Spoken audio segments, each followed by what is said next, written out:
മുതലാളിമാർക്കെതിരെ നീയൊക്കെ ബോർഡ് എഴുതും. എന്റെ പൊന്നു ചേട്ടന്മാരെ ജീവിക്കാൻ വേണ്ടിയാണ് ഞാൻ നിങ്ങളെ പോലെ തൊഴിലാളിയാണ്. ഇന്ന് കാലത്ത് ചാർജ് എടുത്തോളൂ. ഇതെല്ലാം വെറും പടമാണ്, ഒന്നും തോന്നരുത്. എന്റെ വക ഒരു ചെറിയ സംഭവം. തിന്ന ചോറും നന്ദി വരൂടാ. അവരുടെ ഉപ്പും ചോറും തിന്നിട്ട് അവർക്കെതിരെ തെറി എഴുതി വെക്കുന്നു. പിരിഞ്ഞു പോണം. ചേട്ടന്മാവയ്ക്ക് അനിയമ്പാവയ്ക്കെതിരെ ആരെങ്കിലും ഈ നാട്ടിലെ ശബ്ദിച്ചിട്ടുണ്ടോ? പിരിഞ്ഞു പോണ പോലെ. എവനാള് കൊള്ളാവല്ലടാ. അതിപ്പോ പുറത്ത് കാണിക്കണ്ട. കാണിച്ച അവൻ തലേ കയറിയിരുന്ന് തൂറും. ഈശ്വര പിള്ളേ, എന്തോ അവന് പറഞ്ഞതിൽ 100 രൂപ കൂടുതൽ ശമ്പളം കൊടുത്തേരെ. ഓ അയ്യോ ചേട്ടാ, അവിടെ എത്താൻ സമയമായി. വണ്ടി എടുക്കടാ. ഓ അമ്മോ, ആഹാ, ഇന്ന് വലിയ ചെത്തിലാണല്ലോ. ഞാൻ ആഘോഷിക്കുകയാണ്. ഈ ദിവസത്തിന്റെ പ്രത്യേകത എന്താന്ന് അമ്മുവിനറിയാമോ? ഞാൻ ആദ്യമായി അമ്മുവിനൊരു കത്ത് തന്നതിന് വല്യമ്മാവനും ചെറിയമ്മാവനും കൂടി എന്നെ തല്ലി ചതച്ചിട്ട് ഇന്ന് 1 വർഷം തികയാണ്. നമ്മുടെ അനുരാഗ നാളുകളിലെ ആ കരിദിനം നമുക്ക് ആഘോഷിക്കണ്ടേ അമ്മു? എന്താ അത് ആഘോഷിക്കുമ്പോഴും തല്ലു കൊള്ളണമെന്നുണ്ടോ? അന്ന് എന്നെ തല്ലി എന്ന് കരുതി ഇനി എന്നെ തല്ലാൻ അവർക്ക് ധൈര്യമുണ്ടാവില്ല. ആ, അത് ശരിയാ. ഇനി തല്ലുകൊണ്ട ഇയാള് ചത്തുപോകുന്ന് അവർക്കറിയാം. അമ്മു ഒന്ന് മനസ്സിലാക്കണം, ഞാൻ അമ്മുവിന് വേണ്ടി മാത്രം ജീവിക്കുന്നവനാണ്. അപ്പൊ മാളുവോ? അവളോടും താൻ ഇത് തന്നെയല്ലേ പറഞ്ഞത്? മാളു എന്തെങ്കിലും പറഞ്ഞോ? ഇല്ല, പക്ഷെ പറയും. അച്ഛനോടും ചെറിയച്ഛനോടും ഇന്ന് തന്നെ പറയും. കഴിഞ്ഞ കൊല്ലം എന്റെ വകയായിരുന്നെങ്കില് ഇക്കൊല്ലം മാളുവിന്റെ വകയാ തല്ല്.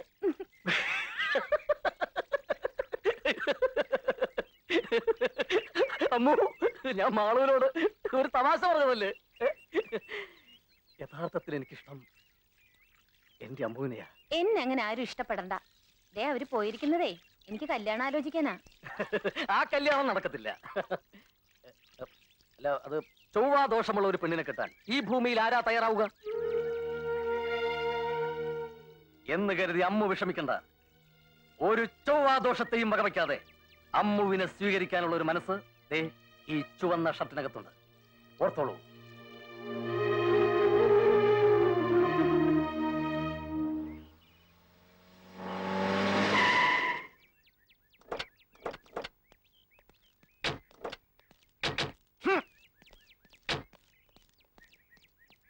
നീ വണ്ടിയും തുടച്ചത്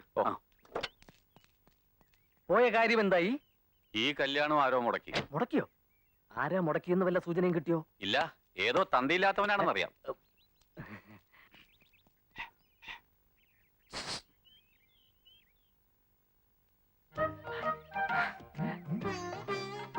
കണ്ടോ?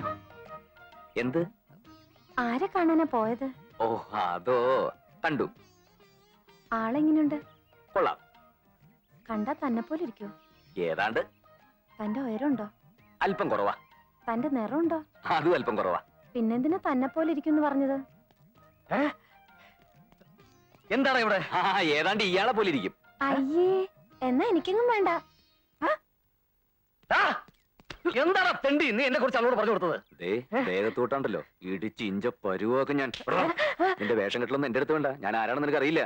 മോന്ത കണ്ടില്ലോ, ഒരൊറ്റ പൊട്ടിക്കലെന്നുണ്ടല്ലോ. എടാ, നീ ആരോടാ കളിക്കുന്നത് നിനക്കറിയോ? ഒരു രാജവെമ്പാലയാ നീ നോച്ചു വിട്ടിരിക്കുന്നത്. ഓത്തോ, നിന്റെ ഇവിടുത്തെ പണി ഞാൻ ഇന്നത്തോടെ നിർത്തി തരാടാ. ഇന്നത്തോടെ ഞാൻ നിർത്തി തരാടാ. നമ്മളെ ചതിക്കാൻ മാത്രം ചങ്കൂറ്റമുള്ളവർ ആരാണോ ഈ നാട്ടിലുള്ളത്? അവൻ ആരായാലും ശരിയാ, കൊത്തി നുറുക്കും ഞാൻ. അങ്ങോട്ട് വോട്ട് ചെയ്യട്ടാ. ഇതല്ലെങ്കിൽ വേറെ 100 എണ്ണം വരും. എന്നാലും അവരുടെ മുമ്പിൽ നമ്മൾ ചതിയന്മാരായില്ലേ? ജാതകദോഷം ഒളിപ്പിക്കാൻ കള്ളജാതകം എഴുതിച്ചു എന്ന് വരെ പറഞ്ഞപ്പോ കയ്യും കിട്ടുമെന്ന് കേൾക്കേണ്ടി വന്നില്ലേ? ചതിച്ചവനെ പറ്റി ഏതാണ്ടൊരു സൂചന കിട്ടിയിട്ടുണ്ട്. പൊക്കം കുറഞ്ഞ് കറുത്തിട്ടാണത്രേ. മുഖത്തൊരു കള്ളദൃഷ്ടി ഉണ്ടെന്നാണ് കേട്ടത്. എന്താടാ? ഏയ് ഒന്നുമില്ല. പിന്നെ എന്തിനാ ഇങ്ങോട്ട് എഴുന്നല്ലേ? ഇറങ്ങി പോടാ പോത്തെ. ഓ ഓ,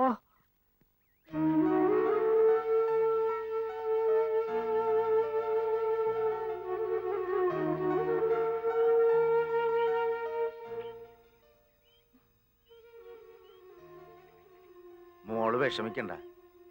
എന്ത് ജാതകദോഷം ഉണ്ടെങ്കിലും മോടെ കല്യാണം അച്ഛൻ നടത്തും, കെങ്കേമായിട്ട് നടത്തും. എനിക്ക് വിഷമമൊന്നുമില്ല അച്ഛാ. എന്റെ കാര്യത്തില് അച്ഛൻ ഇങ്ങനെ നേർന്നത് കാണുമ്പോഴാ എനിക്ക്. പോട്ട്, ഇനി ഇതും പറഞ്ഞ് വിഷമിക്കണ്ട. മോടെ കണ്ണ് നിറയണത് അച്ഛന് സഹിക്കൂലടി. ആഹാ, ചേട്ടൻ ഇപ്പൊ ഇവിടെ നിൽക്കുകയാണ്. എസ്റ്റേറ്റിലാരും നമ്മളെ കാത്തിരിക്കണേയിരിക്കും. ഞാൻ വരണില്ല, മനസ്സിനാകെ ഒരു വിഷമം. നീ പോയേച്ചും വാ. ആ, എന്നാ ഞാൻ പോയച്ചും വരാം. ചെന്ന ഉടനെ വിവരത്തിന് കത്തയക്കാൻ കേട്ടാ. അതിന് നിനക്ക് എഴുതാൻ അറിയാവാ? അതിനെന്താണ്, ചേട്ടന് വായിക്കാനും അറിയത്തില്ലല്ല.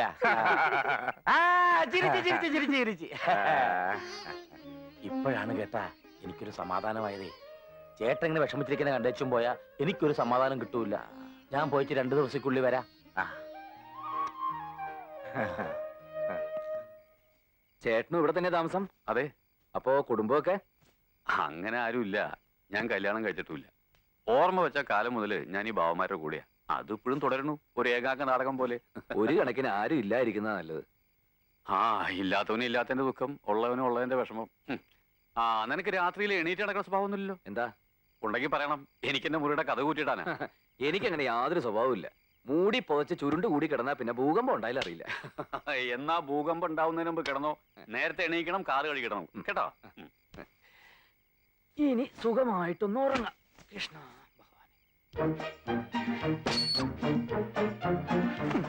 അയ്യോ പ്രേതം, ഇങ്ങനെ ചുരുണ്ടുകൂടി സുഖിച്ച് കിടക്കാന്ന് വിചാരിച്ചല്ലേ? എനിക്ക് വാടാ. എന്തിനാണ് നിന്നെ കാണാഞ്ഞിട്ട് മുതലാളിക്ക് ഉറക്കം വരണില്ലാന്ന്? വാടാ, നിന്നെ ഞാൻ ഉറക്കിത്തരാടാ. വാ അമ്മാവാ, ദൈവം പോകാന്ന് സമ്മതിച്ചു. കാര്യം പറഞ്ഞപ്പോ തന്നെ എണീറ്റിങ് ഓടിപ്പോന്നു അല്ലേ? രാത്രി ഒറ്റയ്ക്കിരിക്കാൻ പേടിയണ്ട. അയ്യോ എനിക്ക് ഏയ് പേടിയോ? അതെന്താന്ന് പോലും ഇവനറിയത്തില്ല. ഭയങ്കര ധൈര്യശാലി. ആൺകുട്ടികളായാലും അങ്ങനെ വേണം. ഇവ ഇതിനു മുമ്പും ചെമ്മീൻ കെട്ടിട്ട് കാവൽ കിടന്നിട്ടുണ്ട്. എങ്കി നന്നായി. ഈയിടെയായി ചെമ്മീൻകെട്ടില് രാത്രി കള്ളന്മാര് വന്ന് കോരുന്നുണ്ട്. അവന്മാരെ കൈ കിട്ടിയ കയ്യും കാലും തല്ലി ഒടിച്ചിങ്ങ് കൊണ്ടുപോര്. അതെ. നിനക്ക് ചെമ്മീൻകെട്ട് എവിടാന്നറിയാവാ? ഇല്ല, അറിയില്ല. അത് കുഴപ്പമില്ല, വഴി ഞാൻ കാണിച്ചു കൊടുക്കാം. വാ, ശരിയായ വഴി ഞാൻ കാണിച്ചു തരാം. വാ.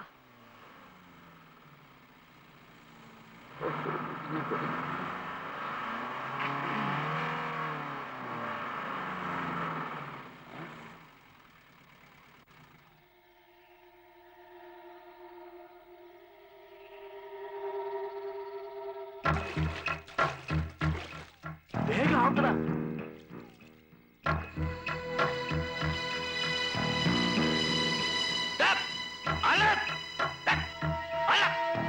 ചെമ്മീൻ